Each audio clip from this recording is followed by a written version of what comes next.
ভাইজান 5 কেজি আটা চাই আমার। আচ্ছা ভাই এখনই দিচ্ছি। আরে এতগুলো টাকা! ও ভাই কি করতেছো? কিছু না ভাই, আপনার গমের বস্তা পড়ে গেছিল সেটাই উঠাচ্ছি। এটা আবার কিভাবে পড়ে গেল? জানি না ভাই, মনে হচ্ছে আমার পাও লেগে পড়ে গেছিল। মাত্র 5 কেজি আটা নিতে এসে আমার এত কাজ বাড়িয়ে দিলে, সরো এখান থেকে। ভাই আমি আসলে দেখতে পাই নাই। আচ্ছা ভাই, আমি আটা না, আমার 1 বস্তা গম লাগবে। গম কে বলি তো তুমি বললে তোমার 5 কেজি আটা লাগবে? তোমার আবার মত চেঞ্জ হয়ে গেল কেন? 5 কেজি আটা দিয়ে কি হয় ভাই? ওটা তো আমাদের এক টাইমের খাবারেই শেষ হয়ে যায়। আমার পুরো 1 বস্তা গম লাগবে, 1 বস্তা। আচ্ছা প্রথমত আমাকে এটা পরিষ্কার করতে দাও, যেটা তুমি এসেই ফেলে দিছো।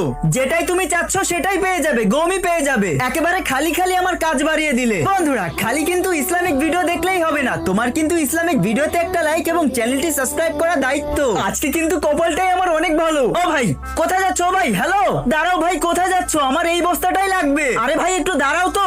আরে ভাই আমার এই বস্তাটাই লাগবে, কোথায়